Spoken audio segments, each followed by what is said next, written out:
because they are not married, they will shy away from the society. They will stop communication. They will stop attending functions because the moment they come to such gathering, they will be reminded that they are still single, they are not yet married. So they end up break. Hi guys, you're welcome to my channel. Thank you for joining me on this one.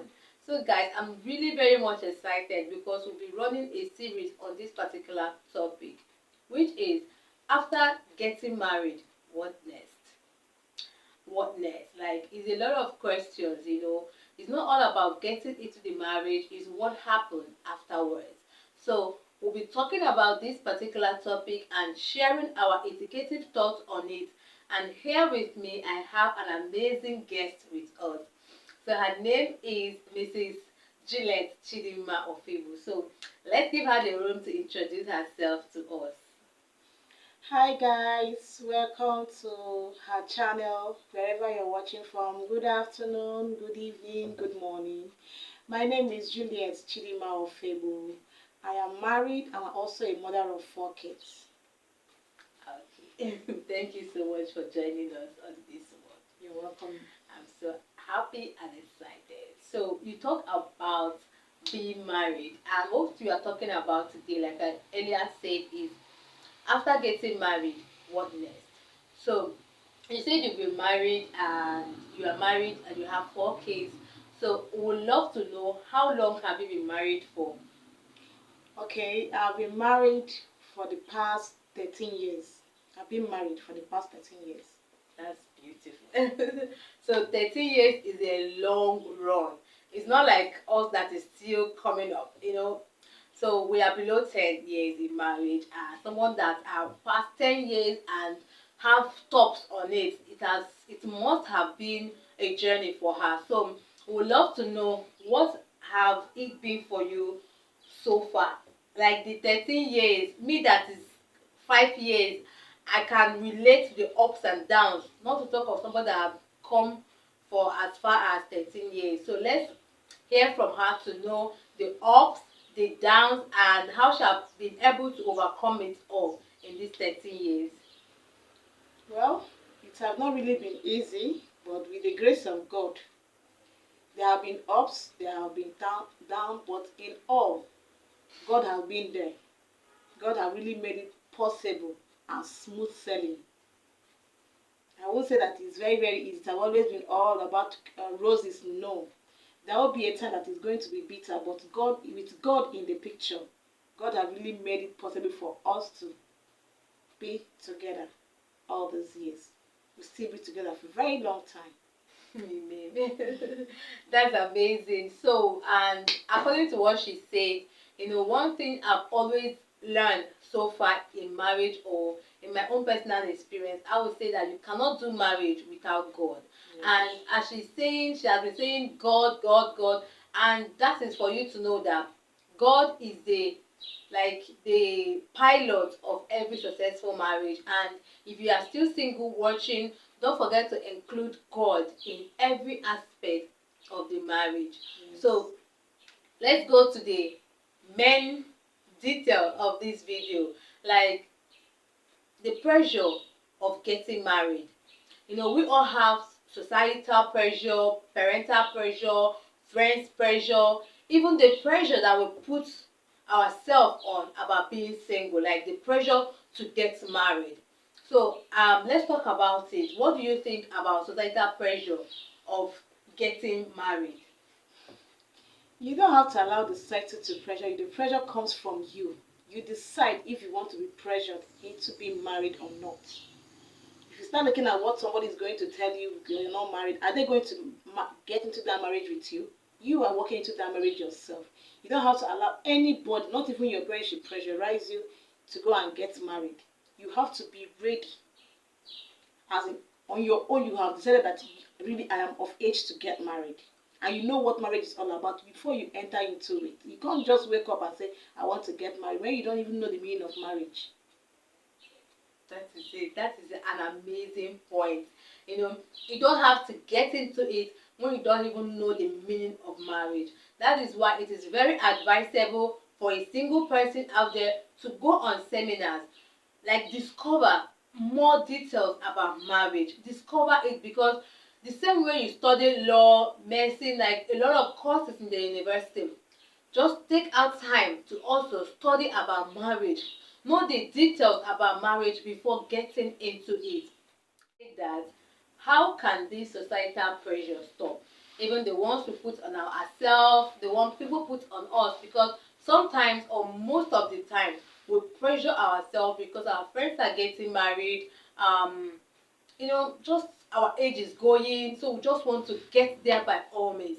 How can this societal pressure, even the one we put on ourselves, how can we like manage to stop it? Well, self-love. If you love yourself so much, you wouldn't mind what anybody is saying behind your back.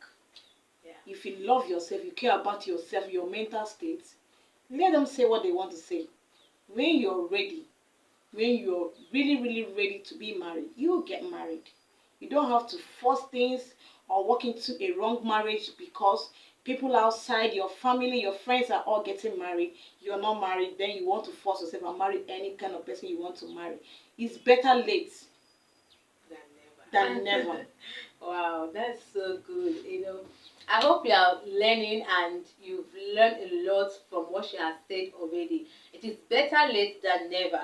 It's better for you to marry right than marry early and marry the wrong person, right? Yes. So just take note of that and don't let yourself be pressured by you or by any other person as well. So let's share more light on this. Do you have any, when you were still single, were you pressured to get married because of societal pressure or anybody or anything at all? Nobody forced me. I was ready when I got married. That's beautiful. So that's it. And coming from my own personal experience, I wouldn't say I was pressured to get married because I prayed my way into it. Okay, so when you are ready, pray yourself into as in letting God mold or maybe bring your own personal person that He has ordained for you, the person that will understand you better. Because marriage can go a long way with understanding, and Yes. apart from understanding, there is a lot that I think understanding is the actual word that goes with getting married to the right person. Yes, it's true. Understanding really matters. Understanding is, I think, is one of the best, the one word that every young couple or even older couple, once you have this understanding there, this marriage will last. But if you don't understand each other, you keep having issues.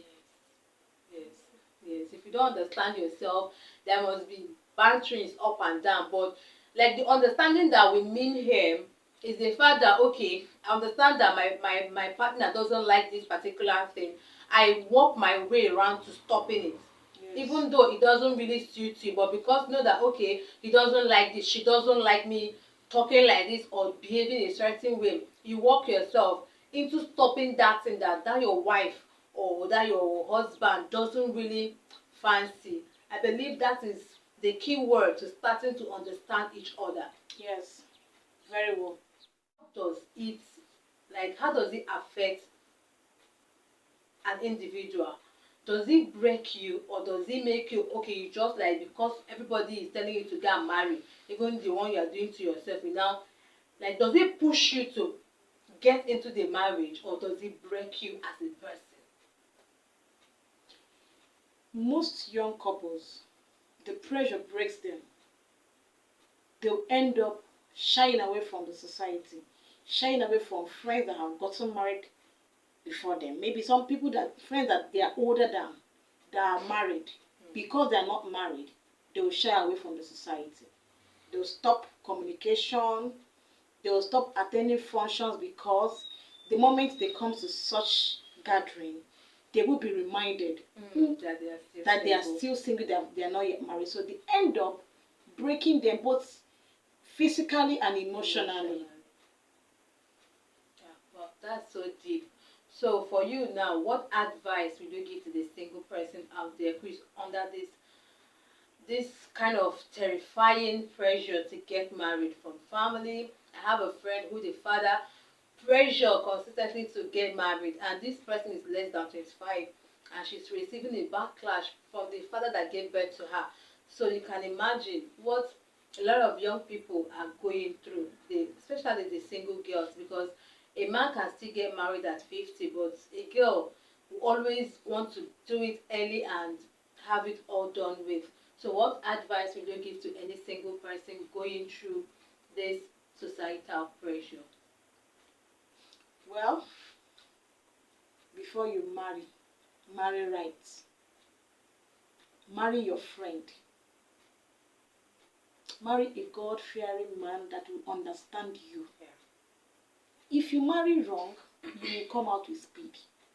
But if you marry right, understanding, patience, and love, above all, God should be in that union. Good one. All this will make you understand that marriage is sweet, marriage is bitter, but the sweet part will cover the bitter part. Good. That's a beautiful one there.